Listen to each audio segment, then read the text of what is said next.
Thank you so much for coming back. I am excited.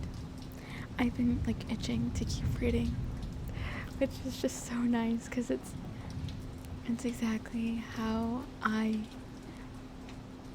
felt the first time reading these books. I had my little 11-year-old, which was too young, but no one stopped me. And maybe it was, and you know what, I appreciate that. I think it was for the best. Because here we are, 16 years later. Jesus. Okay. But I hope you are nice, cozied up, have a nice little drink, a nice little snack, or are just snuggled up in bed, ready to go to sleep. And we are ready to begin. So this is chapter 19, Goodbyes. Charlie was waiting up for me. All the house lights were on. My mind was blank as I tried to think of a way to make him let me go. This wasn't going to be pleasant. Edward pulled up slowly, staying well back from my truck. All three of them were acutely alert, ramrod straight in their seats, listening to every sound of the wood, looking through every shadow, catching every scent, searching for something out of place. The engine cut off, and I sat motionless as they continued to listen. "He's not here," Edward said tensely. "Let's go." Emmett reached over to help me get out of the harness. "Don't worry, Bella," he said in a low but cheerful voice. "We'll take care of things here quickly." I felt moisture filling up my eyes as I looked at Emmett. I barely knew him, and yet, somehow, not knowing when I would see him again after tonight was anguishing. I knew this was just a faint taste of the goodbyes I would have to survive in the next hour, and the thought made the tears begin to spill. "Alice, Emmett." Edward's voice was a command. They slithered soundlessly into the darkness, instantly disappearing. Edward opened my door and took my hand, then drew me into the protecting enclosure of his arm. He walked me swiftly toward the house, eyes always roving through the night. 15 minutes, he warned under his breath. "I can do this," I sniffled. My tears had given me an inspiration. I stopped on the porch and took hold of his face in my hands. I looked fiercely into his eyes. "I love you," I said in a low, intense voice. "I will always love you, no matter what happens now." "Nothing is going to happen to you, Bella," he said just as fiercely. "Just follow the plan, okay? Keep Charlie safe from me. He's not going to like me very much after this, and I want to have the chance to apologize later. Get inside, Bella. We have to hurry." His voice was urgent. "One more thing," I whispered passionately. "Don't listen to another word I say tonight." He was leaning in, and all I had to do was stretch up on my toes to kiss his surprised, frozen lips with as much force as I was capable of. Then I turned and kicked the door open. "Go away, Edward!" I yelled at him, running inside and slamming the door shut in his still shocked face. "Bella?" Charlie had been hovering in the living room, and he was already on his feet. "Leave me alone!" I screamed at him through my tears, which were flowing relentlessly now. I feel like I could tell it a lot better if I didn't have to, quietly talk, okay? In my defense. I feel like it sounds a little silly, but I feel like I could definitely do a better performance if I was able to yell. I ran up the stairs to my room, throwing the door shut and locking it. I ran to my bed, flinging myself on the floor to retrieve my duffel bag. I reached swiftly between the mattress and box spring to grab the knotted old sock that contained my secret cash hoard. Guys, please just open high-yield savings accounts. Do not do this. Charlie was pounding on my door. "Bella, are you okay? What's going on?" His voice was frightened. "I'm going home," I shouted, my voice breaking in the perfect spot. "Did he hurt you?" His tone edged toward anger. "No!" I shrieked a few octaves higher. I turned to my dresser, and Edward was already there, silently yanking out armfuls of random clothes, which he proceeded to throw to me. "Did he break up with you?" Charlie was perplexed. "No!" I yelled, slightly more breathless, as I shoved everything into the bag. Edward threw another drawer's contents at me. The bag was pretty much full now. "What happened, Bella?" Charlie shouted through the door, pounding again. "I broke up with him," I shouted back, jerking on the zipper of my bag. Edward's capable hands pushed mine away and tipped it smoothly. He put the strap carefully over my arm. I'll be in the truck. Go, he whispered and pushed me toward the door. He vanished out the window. I unlocked the door and pushed past Charlie roughly, struggling with my heavy bag as I ran down the stairs. What happened? He yelled. He was right behind me. I thought you liked him. He caught my elbow in the kitchen. Though he was still bewildered, his grip was firm. He spun me around to look at him, and I could see in his face that he had no intention of letting me leave. I could think of only one way to escape, and it involved hurting him so much that I hated myself for even considering it. But I had no time, and I had to keep him safe. I glared up at my father, fresh tears in my eyes for what I was about to do. I do like him. That's the problem. I can't do this anymore. I can't put down any more roots here. I don't want to end up trapped in a stupid, boring town like Mom. I'm not going to make the same dumb mistake she did. I hate it. I can't stay here another minute. His hand dropped from my arm like I'd electrocuted him. I turned away from his shocked, wounded face and headed for the door. Bells, you can't leave now. It's nighttime, he whispered behind me. I didn't turn around. I'll sleep in the truck if I get tired. Just wait another week, he pled, still shell-shocked. Renee will be back by then. This completely derailed me. What? Charlie continued eagerly, almost babbling with relief as I hesitated. She called while you were out. Things are going so well in Florida, and if Phil doesn't get signed by the end of the week, they're going back to Arizona.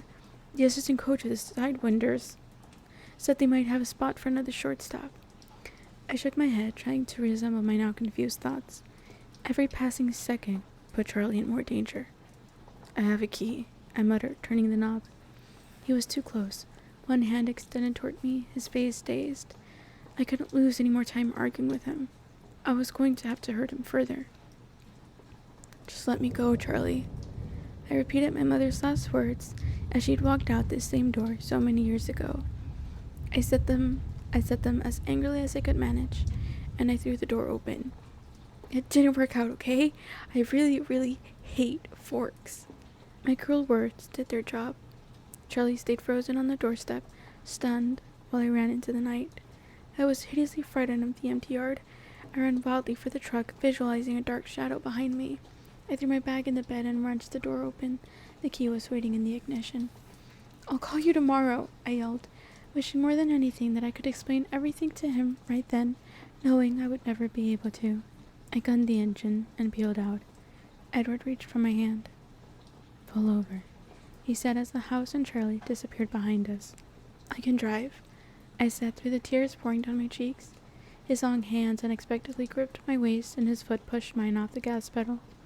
He pulled me across his lap, wrenching my hands free of the wheel, and suddenly he was in the driver's seat. The truck didn't swerve an inch. You wouldn't be able to find the house, he explained. Lights flared suddenly behind us. I stared out the back window, eyes wide with horror. It's just Alice, he reassured me. He took my hand again. My mind was filled with the image of Charlie in the doorway. The tracker? You heard the end of your performance, Edward said grimly. Charlie? I asked in dread. The tracker followed us. He's running behind us now. My body went cold. Can we outrun him? No. But he sped up as he spoke. The truck's engine whined in protest. My plan suddenly didn't feel so brilliant anymore. I was staring back at Alice's headlights when the trunk shuddered and a dark shadow sprung up outside the window. My blood-curdling scream lasted a fraction of a second before Edward's hand clamped down on my mouth. It's Emmett. He released my mouth and wound his arm around my waist. It's okay, Bella, he promised. You're going to be safe. What's really sad about the Charlie thing is that he still was in love with Bella's mom, if I'm not mistaken, right? That's like kind of like a thing everyone knows, more or less, or it kind of implied that he kind of never really gets over her. And so it's just really sad that it's like you're like in love with this person, and you had a child together, and she's like, you know, there's certainly some physical similarities, and then you're, oh gosh, it's just so sad because you're like trying to make it work, and you're just like always alone and lonely. Maybe not lonely, but definitely alone. And then you get a chance to like have a relationship with her, and you get like a semblance, a little bit of like family, a small family, but a family nonetheless. And then she's like actually like, I freaking hate it here. You know, like the way that my mom abandoned you. Yeah, I'm just gonna do that too right now, just because this sucks. It's so bad. It's just really sad. We raced through the quiet town toward the North Highway. I didn't realize you were still so bored with small town life, he said conversationally, and I knew he was trying to distract me. It seemed like you were adjusting fairly well, especially recently. Maybe I was just flattering myself that I was making life more interesting for you. I wasn't being nice, I confessed, ignoring his attempt at diversion, looking down at my knees. That was the same thing my mom said when she left him. You could say I was sitting below the belt. Don't worry, he'll forgive you. He smiled a little, though it didn't touch his eyes. I stared at him desperately, and he saw the naked panic in my eyes. Bella, it's going to be alright. But it won't be alright when I'm not with you, I whispered. We'll be together again in a few days, he said, tightening his arm around me. Don't forget that this was your idea. It was the best idea. Of course it was mine. His answering smile was bleak and disappeared immediately. Why did this happen? I asked, my voice catching. Why me? He stared blackly at the road ahead. It's my fault. I was a fool to expose you like that. The rage in his voice was directed internally. That's not what I meant, I insisted. I was there, big deal. It didn't bother the other two. Why did this James decide to kill me? There are people all over the place. Why me? He hesitated, thinking before he answered. I got a good look at his mind tonight, he began in a low voice. I'm not sure if there's anything I could have done to avoid this. Once he saw you. It is partially your fault. His voice was dry. If you didn't smell so appallingly luscious, he might not have bothered. But when I defended you, well, that made it a lot worse. He's not used to being thwarted, no matter how insignificant the object. He thinks of himself as a hunter and nothing else. His existence is consumed with tracking, and a challenge is all he asks of life.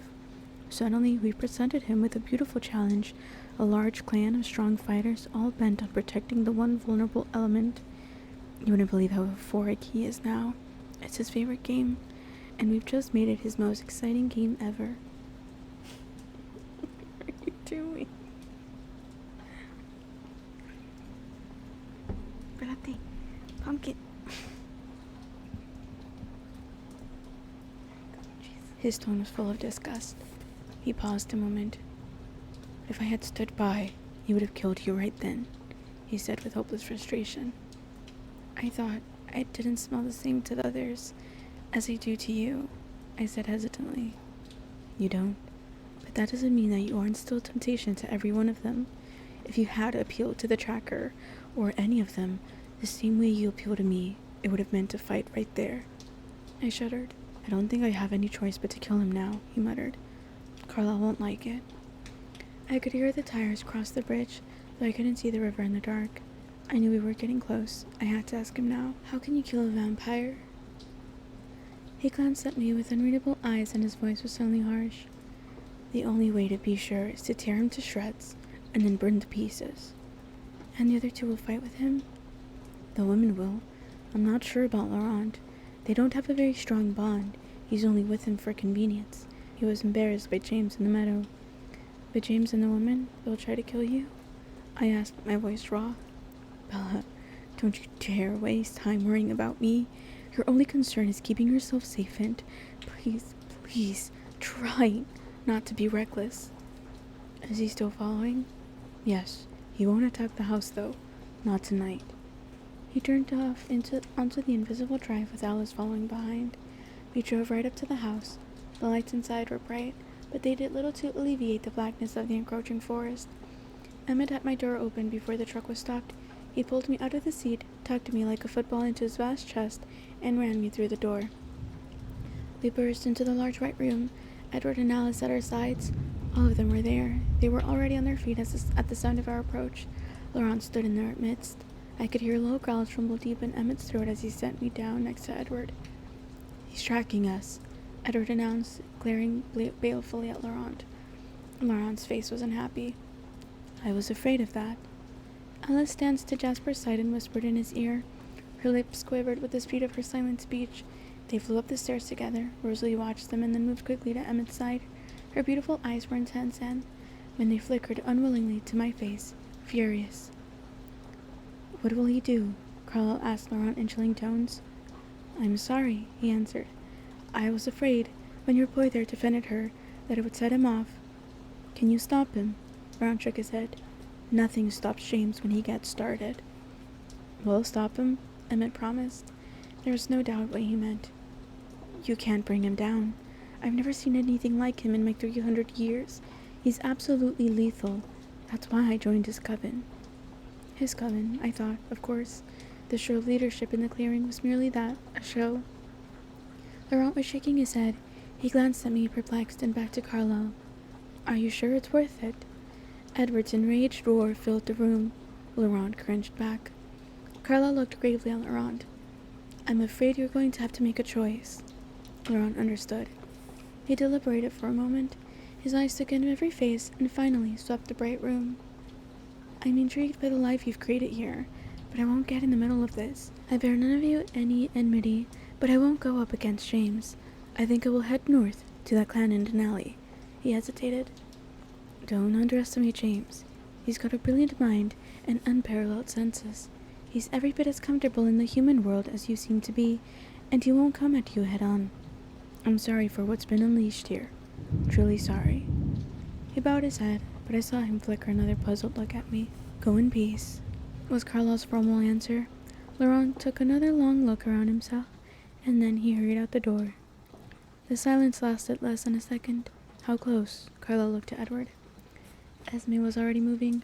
Her hand touched an inconspicuous keypad on the wall, and with a groan, huge metal shutters began sealing up the glass wall. I gaped. About 3 miles out past the river, he's circling around to meet up with the female. What's the plan? We'll lead him off, and then Jasper and Alice will run her south. And then? Edward's tone was deadly. As soon as Bella's clear, we hunt him. I guess there's no other choice, Carlisle agreed, his face grim. Edward turned to Rosalie. Get her upstairs and trade clothes, Edward commanded. She stared back at him with livid disbelief. Why should I? She hissed. What is she to me, except a menace, a danger you've chosen to inflict on all of us? I flinched back from the venom in her voice. Rose, Emmett murmured, putting one hand on her shoulder. She shook it off. But I was watching Edward carefully, knowing his temper, worried about his reaction. He surprised me. He looked away from Rosalie as if she hadn't spoken, as if she didn't exist. Esme, he asked calmly. Of course, Esme murmured. Esme was at my side in half a heartbeat, swinging me up easily into her arms and dashing up the stairs before I could gasp in shock. What are we doing? I asked breathlessly as she set me down in a dark room somewhere off the second-story hall. Trying to confuse the smell. It won't work for long, but it might help get you out. I could hear her clothes falling to the floor. I don't think I'll fit, I hesitated, but her hands were abruptly pulling my shirt over my head. I quickly stripped my jeans off myself. She handed me something. It felt like a shirt. I struggled to get my arms through the right holes. As soon as I was done, she handed me her slacks. I yanked them on, but I couldn't get my feet out. They were too long. She deftly rolled the hems a few times so I could stand. Somehow she was already in my clothes. She pulled me back to the stairs where Alice stood, a small leather bag in one hand. They each grabbed one of my elbows and half carried me as they flew down the stairs. It appeared that everything had been settled downstairs in our absence. Edward and Emmett were ready to leave. Emmett carrying a heavy-looking backpack over his shoulder. Carlisle was handing something small to Esme. He turned and handed Alice the same thing. It was a tiny silver cell phone. Esme and Rosalie will be taking your truck, Bella, he told me as he passed. I nodded, glancing warily at Rosalie. She was glaring at Carlisle with a resentful expression. Alice, Jasper, take the Mercedes. You'll need the dark tint in the south. They nodded as well. We're taking the Jeep. I was surprised to see that Carlisle intended to go with Edward. I realized, suddenly, with a stab of fear, that they made up the hunting party. Alice, Carlisle asked, will they take the bait? Everyone watched Alice as she closed her eyes and became incredibly still. Finally, her eyes opened. He'll track you. The mom will follow the truck. We should be able to leave after that. Her voice was certain. Let's go. Carlisle began to walk toward the kitchen, but Edward was at my side at once. He caught me up in his iron grip, crushing me to him. He seemed unaware of his watching family as he pulled my face to his, lifting my feet off the floor. For the shortest second, his lips were icy and hard against mine. Then it was over. He set me down, still holding my face, his glorious eyes burning into mine. His eyes went blank, curiously dead as he turned away, and they were gone. We stood there, the others looking away from me as a tear streaked noiselessly down my face. The silent moment dragged on, and then Esme's phone vibrated in her hand. It flashed to her ear. "Now," she said. Rosalie stalked out the front door without another glance in my direction, but Esme touched my cheek as she passed. "Be safe." Her whisper lingered behind them as they slipped out the door. I heard my truck start thunderously and then fade away. Jasper and Alice waited. Alice's phone seemed to be at her ear before it buzzed. "Edward says the woman is on Esme's trail. I'll get the car." She vanished into the shadows the way Edward had gone. Jasper and I looked at each other. He stood across the length of the entryway from me, being careful. "You're wrong, you know," he said quietly. "What?" I gasped. "I can feel what you're feeling now, and you are worth it." "I'm not," I mumbled. "If anything happens to them, it will be for nothing." "You're wrong," he repeated, smiling kindly at me. I heard nothing, but then Alice stepped through the front door and came toward me with her arms held out. "May I?" she asked. "You're the first one to ask permission," I smiled wryly. She lifted me in her slender arms as easily as Emmett had, shielding me protectively, and then we flew out the door, leaving the lights bright behind us. Oh gosh. This is like the most... Oh Jesus. This is like a super depressing part. Honestly, in a lot of ways, I'm like a bigger fan of the ending of like New Moon. I think that's probably one of my favorite endings of like in the series, because I think it's just like really dramatic and like really interesting. And with like the Volturi and Rome and all that fun stuff. Or are they in Italy? They're in Italy, huh? You know, one day when we have a dedicated space for ASMR recording, we'll be able to frame it a lot nicer so that you can kind of see like Pumpkin just always on my lap. I don't know if you can see the hairs that just full line up from petting it. And that was that. Oh, it's a hard one to get through this end, but one we must. So, thank you so much for reading with me. Fun fact, I am also doing some streaming, and so in the past 2 streams, I did an unboxing of some vinyls and CDs, and just last week, I built a Lego set. So, the one that you can see, the box. So here, it came out really nice. It came out so good, and it was a lot of fun. It went on for like a lot longer than you would have thought, than I thought. Anyone with Lego experience probably knew it was gonna take a while, because it's not even that big. I think it was like 400 pieces. That might not be true at all. I have no idea. Maybe. That kind of feels right. 400 is a lot. But it looks really, really good. You know what? I'm gonna post a picture. I need to post some picture on Instagram, so that people can see. Because I have it with my VHS tapes, and it looks so good. It looks so good, guys. I had the vision, and I was right. I've still yet to fix that tape, the tape deck, which is probably what I'm gonna do next stream. I stream on a different YouTube channel than this, for when I was gaming. It's called It's V Gaming. You can find it that way, but I'm also on Twitch and Kick, so if anyone is interested in any of those platforms for streaming instead, then feel very welcome to follow me in any of those as well. But with that, I hope you've had a good day, a good evening, a good night. Thank you so much once again for catching up with me. Thank you once again for watching my videos, subscribing to the channel. Any support you give, I appreciate it. I have some really fun plans, some really fun ideas for further into the books, into the series, and into the channel that I'm really looking forward to. So if you want to stick around for that long, please subscribe, like these videos, leave a comment if you would like, and thank you a million times for that support. So with that, have a good night, rest well, and I will see you in the next chapter. Pumpkin also loves